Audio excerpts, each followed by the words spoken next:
हमने अपना नाम बदला रामराज से उदित राज। आपका संस्कार भी बदलना चाहिए, नाम भी बदलना चाहिए सही शब्दों में और सही मायने में। बाबा साहब ने जो काल दिया था, एनिहिलेशन ऑफ द काल, जाति का विनाश की शुरुआत हमने करी, नाम भी बदल दिया। उस समय तक इंटरनेशनल नाम हो गया था, आप चेक करिए 2001 का, कहीं भी चले। जब 4 नवंबर 2001 को दीक्षा लिया था, दुनिया का कोई ऐसा चर्च नहीं था जिसने प्रेयर नहीं किया होगा। लेकिन बौद्धों के बारे में मैं नहीं कह सकता हूं। यहीं के बौद्ध भिक्षुओं में इतनी जलन हुई तथाकथित बौद्धों में, उसको काउंटर रिवोल्यूशन कर दिया, खत्म कर दिया। नहीं, 50,000 लोगों का फिक्स है नेक्स्ट था, अंतरजातीय शादी दलितों में करेंगे और जाति का विनाश शुरू करेंगे। लेकिन तब तक जातिवाद बौद्धों का ही और अम्बेडकरवादियों का ही जातिवाद आके खड़ा हो गया, प्रतिक्रांति हो गई। हमने खुद महसूस किया है कि कैसे प्रतिक्रांति हुई। जो देखो वही आलोचना करता जाए, अरे ये तो पॉलिटिकल है, बिना वजह। हम तो हैरान थे भाई। विश्व हिंदू परिषद 11-12 दिन लगातार RSS ने लगातार प्रेस कॉन्फ्रेंस किया, पैरेलल ईसाइयों ने सपोर्ट किया है, क्रिश्चियंस का है। आप उस समय का अखबार भी पूरा पेज भरा रहे। लेकिन वो आंदोलन किन हुआ? हमारे ही लोगों के द्वारा। आज भी दूसरा हमें नहीं रोकता। आज जितने हम बिखरे हुए हैं, जागृति की कमी नहीं है, जितने आज हम बिखरे हुए हैं उतने में हम अपने आप को खत्म करने में सक्षम है। अपने आप को हम खत्म कर सकते हैं और कर लिए। दूसरों को खत्म करने की हमें जरूरत ही नहीं। 2 अप्रैल 2018 को भारत बंद क्यों हुआ जानते हो? किसी नेता का नाम नहीं। अगर नेता का नाम हो गया था, सुमित जी का नाम हो जाता, मेरा हो जाता, इनका हो जाता, तब तो फ्लॉप। इतना एक कुमति, इसकी बुद्धि भ्रष्ट है। इस समाज बुद्धि भ्रष्ट है, ये जागृति कहेंगे। एक आदमी कोई आह्वान करके तो देखे, दुश्मन अपने तरफ से लग जाएंगे। और मान लो RSS पाने में भी 2 लाइन लिख दिया, ये तो चमचा है, ये तो एजेंट है। अरे बिना जाने पहचाने उसको ले गाली, वो वेरीफाई भी नहीं करेंगे। अगर कोई कह दिया कि शंभू जी जो है जातिवाद करते हैं, तो सब पीछे पड़ जाएंगे।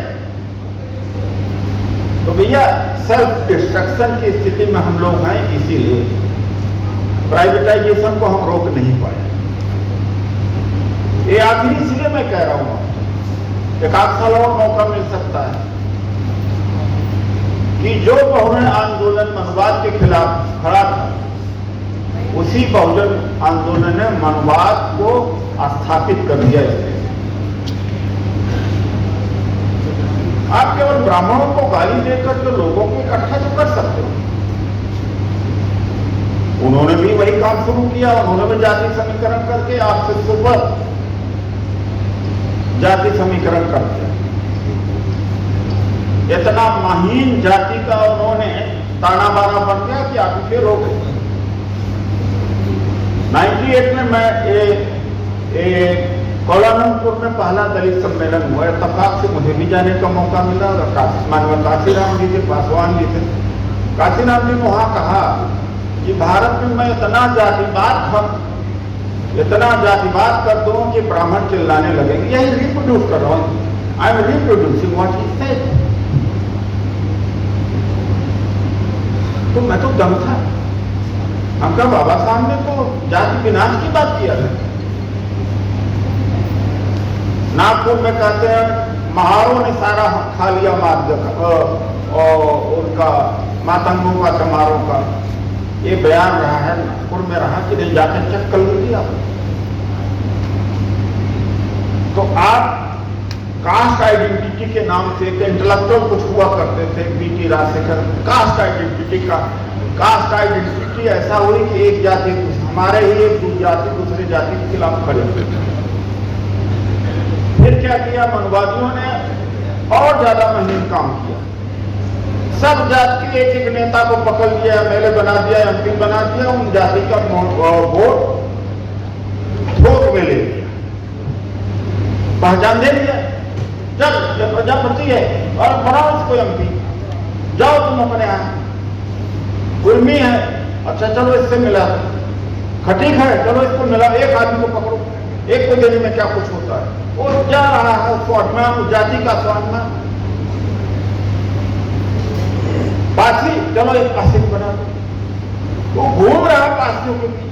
देखो इस पार्टी ने हमें सम्मान दिया, ये हुआ है। तो एलियनेशन ऑफ कास्ट, ये जो जाति विहीन समाज की बात है वो उल्टा ही हुआ है। और जितना अब हम लड़ रहे हैं, मैं तो कई बार देखता हूं बचपन में जब जगजीवन राम जी का नाम हुआ करता था तो गांव को मैं याद थे, छोटी छोटी मतलब हल्की और याद हो समय का, हर जात का, दलित का हर जात का वोट दे देता, चाहे दो बैलों की जोड़ी पर या पंजा पर दे देता। जानराम का नाम आया सब दे देते थे, बूटा सिंह जी का नाम आया सब दे देते। बचपना की बात। मैं तो समझता हूं कि उस समय चाहे इतना जागृत नहीं था, इकट्ठा तो था, जहां वोट जाता था उस वोट की ताकत भी थी। स्पेशल कंपोनेंट लाना पड़ा, सब कुछ लाना पड़ा, बहुत सारी भूमियों को भूमि वगैरह। अब क्या मिलना कि ये सब लोग बड़े जागृत हैं। बाबा साहब ने कहा, भगवान बुद्ध ने कहा, ज्योतिबा फुले ने कहा, अपनी सबने दुकान बनाई, मेरी कोई दुकान नहीं है, डॉक्टर ओम सुधा की कोई दुकान नहीं है, ये किसी एक का संगठन नहीं।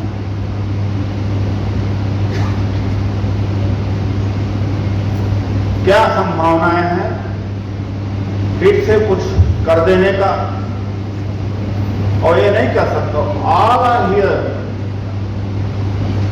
जो आंध्रा से आया, कर्नाटक से आया, प्रोफेसर्स हैं और डॉक्टर्स हैं, इंजीनियर्स हैं, अधिकारी हैं, आईएएस भी हैं, आईएएस भी कई लोग हैं यहाँ पर दिखाई पड़ रहे हैं, बुद्धिजीवी भी, कि कैसे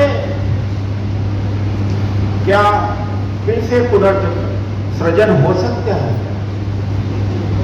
क्या निकाला जा सकता है जहां हम लोग फंस गए हैं। इस पर एक चिंतन के लिए इसको आह्वान किया गया है। हमारी परंपरा रही है कि बुद्ध वंदना से ही हमारा कार्य शुरू करते। और उसी समय क्या हुआ था, जब परिसंघ आरक्षण की लड़ाई लड़ रहा था तो बीच में हमने एक और चीज डाल दिया था कि 10 लाख लोगों के साथ बौद्ध बनेंगे। तो भंते राहुल, उनको रथ बनवा के दिया गया, 11 राज्यों में गए। रात में जहां पर विश्राम होता था, परिसंघ के लोग उपदेश सुनते थे और भिक्षादान या भोजन दान करते थे। और उसके बाद माहौल तैयार हो गया था पूरा। और मैं जानता हूं कि बिना कर्मचारी अधिकारी के नहीं हो सकता, वो भी बिना सेवका से कर्मचारी के अधिकारी का नहीं हो सकता, कोई दूसरा नहीं कर। ओबीसी से कोई हमें वो नहीं है, कोई आशा नहीं। ओबीसी के जो पढ़ लिख के आ गए उसका असर दिखने लगता है। कुछ लोग ये न पैसा देंगे, क्योंकि वहां तक ये नहीं पहुंच पाया। मंडल का असर अब आ रहा हो सकता, लेकिन जैसे असर आ रहा तब तक तो आरक्षण खत्म कर दिया। एक नया पौध इनका तैयार, दलितों का 3 पीढ़ी 4 पीढ़ी हो, एक सोशल कैपिटल बन गई। यहां सोशल कैपिटल नहीं बन पाए, लड़ भी नहीं पाए, इसलिए इंटेलेक्चुअल आइसोलेट हो सकता है। जब ये कंचा इलैया थे या बीजी राजशेखर, तो मुझसे बड़े लोग आलोचना करते थे कि दलितों के ही बीच रहते हैं, ओबीसी को क्यों नहीं जोड़ते। हम कहा ओबीसी के बीच नहीं जोड़ पाएंगे, ओबीसी इनको एक्सेप्ट नहीं करेगा। जब सावित्रीबाई फुले हों, चाहे ज्योतिबा फुले हों, या संत गाडगे हों, या कोई महापुरुष है, ये सब होने की जिम्मेदारी शिवका सिंह और टीचर के ऊपर है। तीसरी चौथी पीढ़ी उसकी है जानना, जो सच्चाई हो यही। तो कंचा इलैया को पूरा दलित ही लेके उनको प्रचार किया। अभी टाइम लगेगा, लेट्स सी, क्योंकि मैंने खुद देखा कि जितना रिजर्वेशन की लड़ाई, चाहे सुप्रीम कोर्ट में हो, चाहे मंडल की लड़ाई भी मान्यवर काशीराम जी ने लड़ी। जमीन उन्होंने तैयार करी, अगर उन्होंने जमीन न तैयार करी होती तो न हो। ये भी बात जो सच्चाई वो है। कोई भी सर्कुलर निकले, जंतर मंतर पर पहुंचते हैं शिरोकाल के लोग, हाई कोर्ट, सुप्रीम कोर्ट, अब सारा चीजें अब उसको बताने की बात नहीं है। तो कहने का ये मेरा मतलब है कि निचोड़ में है कि हम बुद्धिजीवियों को सुनेंगे अपने। आज पहले सत्र में, दूसरे सत्र में हमारे अम्बाला के प्रोफेसर निशा जी अभी वहाँ के अध्यक्ष हैं। धीरे धीरे लोग पहुँच रहे हैं, रास्ता बाधित है, जगह की कमी है, थोड़ा बिछवा दीजिए कुछ बैठने के साथ। लोग खड़े पड़े हुए हैं, बहुत सारे लोग, ये स्थिति है। तो पहले होगी बुद्ध वंदना, तो इसी तर्ज पर अगर क्या कुछ हो सकता है। हमने तो उस समय 10 लाख का आह्वान किया था, 50 लाख की करोड़ का आह्वान करना, कितने लोग बहुत बने।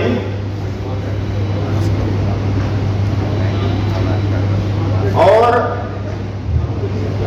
जो कि बुद्धिजीवी हमारी ताकत अदृश्य है, प्रेस वालों से भी कहता, बीजेपी की ताकत अदृश्य है, आरएसएस से दिखाई नहीं पड़ता, उसी दलितों की ताकत दिखाई नहीं पड़ती। वो कर्मचारी अधिकारी हम देखकर दिखेगा नहीं। हमारे यहाँ चौधरी नहीं होते, चौधरी होते तो इतना हम आगे में बढ़ते। जाट में, गुजर में चौधरी हैं, उनको पकड़ने से काम होता है। हमारे यहाँ पटवारी को पकड़ लो, लेखपाल को, इंस्ट्रक्टर को पकड़ो तब काम, टीचर को पकड़ो। तो ये है वो हमारी सोशल कैरेक्टर, इंटेलेक्चुअल कैरेक्टर जो निर्माण हो पाई। और जैसे ही निर्माण हो रही तो इसे खत्म करने लगे। तो नौकरी हमारी गई तो हम भी गए। जब थिंकिंग माइंड नहीं होगा, और एक कहना, ये बड़ी गैर पढ़े लिखे लोगों ने कुछ नहीं किया, धोखा दिया, तो कोई रिपीट न करो। कभी किसी ने कह दिया मैं 50-50 गांव के बीच में अत्याचार होता, एक गांव वाला नहीं उठता जब तक कोई पत्रकार न जाए, कोई यूट्यूबर न जाए, कोई पॉलिटिकल पार्टी। डेट आज भी डेट, गांव के लोग इकट्ठा होते ही लड़े हैं। तो ये जो रटी रटाई बात है, सुनी सुनाई बात है, पहले का अनुभव है, परिस्थितियों बदली।